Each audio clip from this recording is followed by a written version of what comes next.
Bapak Ibu saudara-saudari yang dikasihi Tuhan, beta memulai khotbah ini dengan suatu hal sederhana yang mungkin ketung semua pernah alami, yaitu antri. Misalnya, ketung pi ambil nomor di puskesmas, bank, kantor, atau tempat pelayanan. Ketung datang lebih awal, ambil nomor, lalu duduk tunggu. Nomor yang ketung dapat ini nomor 12. Yang dipanggil nomor 5, 6, 7, 8. Ketung masih tunggu. Tapi tiba-tiba ada orang yang datang dari belakang. Lalu dia langsung masuk ke depan karena dia kenal dengan orang yang bekerja di dalam. Ketung yang sutunggu lama cuma bisa lihat. Dalam hati mungkin ketung bilang, loh, beta yang sudah datang dari pagi, ambil nomor antri, sudah duduk tunggu, tapi kenapa dia yang baru datang langsung dia dilayani? Bapak Ibu saudara-saudari jemaat yang dikasihi Tuhan, kenapa pada saat itu ketung merasa tidak nyaman? Ketung merasa tidak nyaman pada situasi dan kondisi saat itu. Karena ada ketidakadilan. Sebenarnya sederhana. Ketung bisa saja tahan untuk menunggu. Tapi yang bikin sakit adalah ketika aturan berlaku untuk kita, tetapi tidak berlaku untuk orang tertentu. Yang kuat bisa dapat jalan lebih cepat, yang punya hubungan bisa dapat kemudahan, yang kecil harus menunggu. Dari hal sederhana seperti antri ini, ketung bisa belajar satu hal, bahwa keadilan bukan soal aturan. Keadilan menyangkut bagaimana manusia diperlakukan. Dan ternyata persoalan seperti ini bukanlah persoalan baru. Tuhan juga berbicara mengenai ketidakadilan yang terjadi di tengah bangsa Israel pada nats bacaan kita saat ini, Yeremia 22 ayat 1 sampai 9. Keadilan harus terlihat dalam kehidupan kita. Jemaat kekasih Tuhan, coba ketung perhatikan kepada siapa Tuhan menyampaikan firman ini. Kepada raja, kepada pemimpin, kepada orang yang punya kekuasaan. Mengapa? Karena pada waktu itu persoalan keadilan sangat berkaitan dengan kekuasaan. Raja sudah pasti punya kewenangan. Raja bisa mengambil keputusan. Raja bisa menentukan kebijakan. Dan keputusan seorang pemimpin bisa berdampak kepada kehidupan banyak orang. Karena itu Tuhan mengingatkan, kekuasaan bukan diberikan untuk kepentingan diri sendiri, tetapi kekuasaan diberikan untuk melayani dan melindungi. Makanya Tuhan tidak berkata dalam pembacaan firman Tuhan yang bilang bahwa bangunlah kerajaanmu supaya semakin besar. Tidak. Tuhan juga yang bilang bahwa pastikan namamu diingat. Tidak, tetapi Tuhan justru berkata, lakukanlah keadilan dan kebenaran. Jadi di hadapan Tuhan, ukuran seorang pemimpin itu bukan cuma soal jabatan, bukan cuma soal banyak orang yang tunduk kepadanya, bukan juga soal seberapa besar pengaruhnya, tetapi Tuhan mau lihat dengan kekuasaan yang ada di tanganmu, kamu buat apa? Dengan kekuasaan yang ada di tanganmu, apa yang sudah kamu lakukan? Apakah dipakai untuk diri sendiri? Ataukah dipakai untuk melayani dan melindungi orang lain. Itulah yang Tuhan lihat. Dan sebenarnya ini bukan hanya pertanyaan untuk raja. Ini juga pertanyaan untuk setiap orang yang dipercayakan Tuhan dengan tanggung jawab, yaitu beta dan Bapak Ibu saudara-saudari jemaat. Karena dalam kehidupan kita masing-masing ada bentuk kekuasaan dan kepercayaan. Seperti apa orang tua, mama dan papa punya tanggung jawab atas anak. Guru punya tanggung jawab atas murid. Pemimpin punya tanggung jawab atas orang yang dipimpinnya. Atasan punya tanggung jawab terhadap bawahannya. Bahkan di dalam keluarga dan gereja pun ada kepercayaan yang Tuhan berikan. Maka pertanyaannya, apakah kepercayaan itu katong gunakan untuk melayani atau untuk kepentingan diri sendiri? Sebab keadilan bukan cuma dibicarakan, tetapi harus dilakukan. Jemaat kekasih Tuhan, ada satu kata yang penting dalam firman Tuhan, yaitu lakukanlah. Perhatikan kata itu, lakukanlah.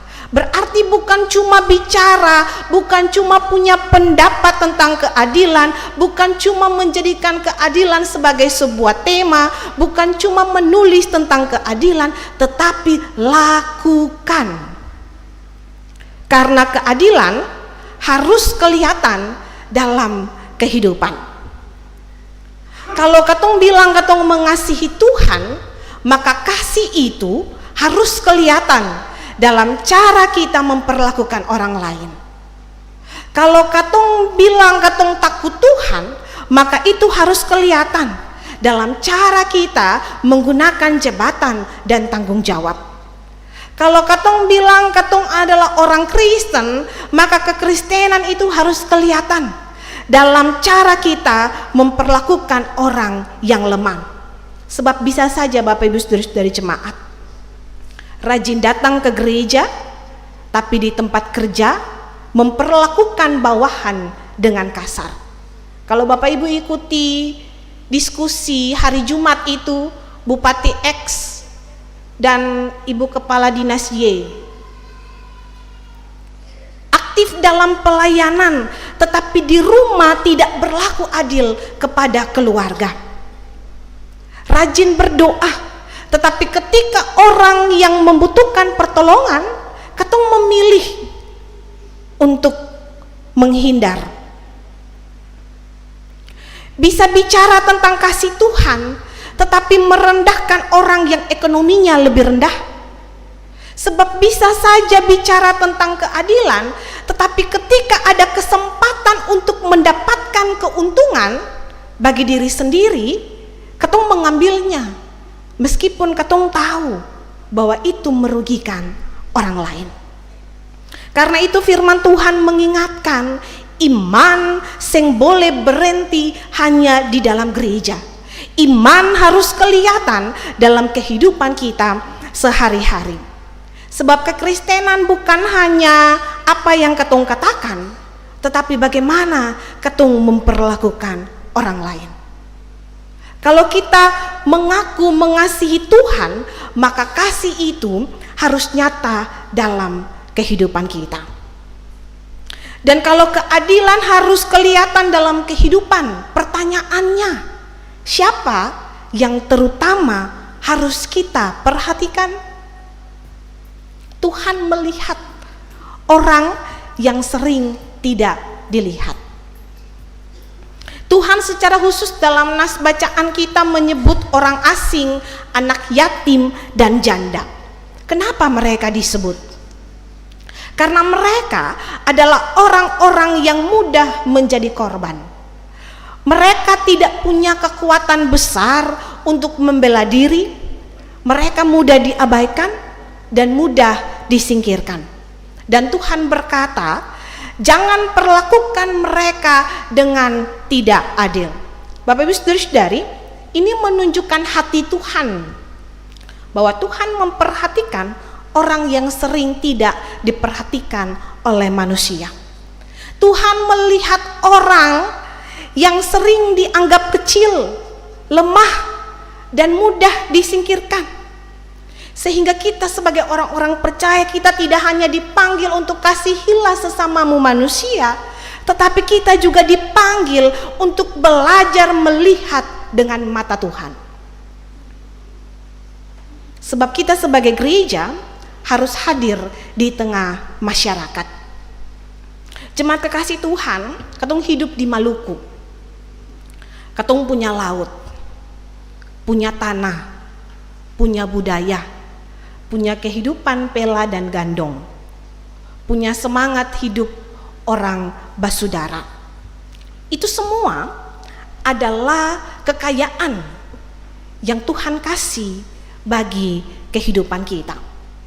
Tetapi katong juga tahu bahwa kehidupan sekarang ini tidak selalu mudah. Waktu kemarin di diskusi unit beta sektor di Nasaret, ada yang bilang bahwa kalau bicara kesejahteraan, ketidakadilan ini, maka di tahun ini nih katong rasa paling susah. Dan itu memang benar bahwa sekarang ini kehidupan tidak selalu mudah. Masih ada keluarga yang bergumul dengan kebutuhan ekonomi. Masih ada anak-anak yang membutuhkan perhatian dan kesempatan. Masih ada masyarakat yang aksesnya terhadap pendidikan dan pelayanan belum sama. Masih ada persoalan lingkungan, masih ada persoalan tanah, dan masih ada orang-orang yang merasa suaranya tidak cukup kuat untuk didengar. Karena itu, katong seng hanya cukup bilang bahwa Tuhan memberkati atau Tuhan memberkati Maluku. Katong juga dipanggil supaya menjadi berkat bagi orang lain. Jemaat kekasih Tuhan, kalau Bapak Ibu Saudari mendengar khotbah tentang keadilan, kadang-kadang katong langsung berpikir bahwa khotbah ini nih harus didengar oleh pemerintah. Ini harus didengar oleh pejabat. Ini harus didengar oleh orang-orang yang punya jabatan dan kuasa. Ya, memang benar. Tetapi firman Tuhan pagi ini juga harus kita bawa pulang kepada diri kita sendiri. Bahwa bagaimana dengan beta? Apakah beta sudah berlaku adil? Bagaimana beta sudah memperlakukan pasangan? Bagaimana beta memperlakukan anak? Bagaimana beta memperlakukan orang yang ekonominya lebih rendah? Apakah beta pernah menggunakan posisi atau jabatan untuk kepentingan diri sendiri? Apakah beta pernah memilih orang bukan karena kemampuannya, tetapi karena dia orang dekat dengan beta? Apakah beta pernah melihat seseorang yang diperlakukan tidak adil, tetapi beta memilih untuk diam? Ini penting. Karena keadilan sosial yang besar selalu dimulai dari hal-hal kecil. Dari kehidupan kita sendiri, dari rumah, dari cara ketung bicara, dari cara ketung memperlakukan orang lain, dari cara ketung menggunakan apa yang Tuhan percayakan di kehidupan kita. Jadi jangan tunggu sampai ketung pun jabatan, sampai katong sukaya dan punya pengaruh, baru katong berlaku adil dan melayani. Mulailah dari sekarang, dari tempat di mana Tuhan taruh beta dan Bapak Ibu Saudari saat ini. Katong punya tema bulanan, gereja, keadilan, dan kesejahteraan bangsa. Keadilan dan kesejahteraan ini tidak bisa dipisahkan. Sebab tidak mungkin ada kesejahteraan sejati kalau ketidakadilan itu terus dibiarkan. Kesejahteraan itu bukan hanya tentang apa yang ketong punya, tetapi tentang kehidupan di mana setiap orang dapat hidup dengan layak, dihargai, dilindungi, dan mendapat kesempatan yang adil. Karena itu, ketika ketong memperjuangkan keadilan, ketong juga sedang mengambil bagian dalam menghadirkan kesejahteraan bangsa. Jemaat kekasih Tuhan, pada bagian nats terakhir, Yeremia berbicara tentang kehancuran Yerusalem. Dan kehancuran itu bukan hanya soal politik, bukan cuma soal perang, ada kerusakan yang lebih dalam. Kehidupan bangsa itu sudah rusak di hadapan Tuhan karena ketidakadilan terus dibiarkan. Ketika korupsi, diskriminasi, dan penyalahgunaan kekuasaan dianggap biasa-biasa saja, sehingga kehidupan bersama menjadi rusak. Karena itu firman Tuhan memberikan peringatan, ketidakadilan yang ketong biarkan hari ini bisa menjadi masalah bagi generasi berikutnya. Sebagai bangsa Indonesia yang baru saja memperingati kemerdekaan, ketong juga diingatkan bahwa kemerdekaan bukan hanya bebas dari penjajahan, tetapi juga panggilan untuk terus membangun kehidupan yang bermartabat dan adil bagi seluruh rakyat, sebagaimana cita-cita keadilan sosial bagi seluruh rakyat Indonesia. Jemaat yang dikasihi Tuhan, tadi ketong mulai dengan cerita sederhana tentang antrian. Ketong tahu rasanya ketika diperlakukan tidak adil. Tetapi firman Tuhan hari ini membawa ketong melihat lebih jauh bahwa keadilan bukan hanya tentang bagaimana ketong memperlakukan orang lain. Karena itu hari ini Tuhan sing minta beta dan Bapak Ibu saudari-saudari untuk melakukan sesuatu hal yang besar, tetapi Tuhan meminta ketong melakukan yang benar di tempat di mana Tuhan taruh ketong. Sebagai orang tua, mama dan papa, sebagai pekerja, pemimpin, sebagai anak, sebagai orang muda, dan sebagai jemaat, dimanapun Tuhan tempatkan Bapak Ibu saudari-saudari jemaat, di situ ketong dipanggil untuk hidup dalam keadilan dan kebenaran. Maka ketika ketong pulang, mari ketong pulang dengan satu kalimat dari Yeremia 22, lakukanlah keadilan dan kebenaran. Bukan hanya tahu apa yang benar, tapi lakukan. Bukan hanya bicara tentang kasih, tetapi hidupi kasih itu. Bukan hanya mengharapkan kehidupan yang sejahtera, tetapi mari ketong ikut menghadirkannya dalam kehidupan.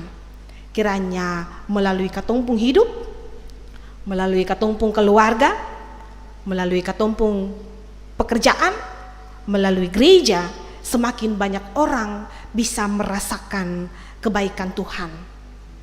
Dan orang bisa bilang, di tengah dunia yang masih bergumul dengan ketidakadilan, ternyata masih ada orang yang memilih untuk melakukan yang benar. Tuhan Yesus memberkati ketong semua. Amin.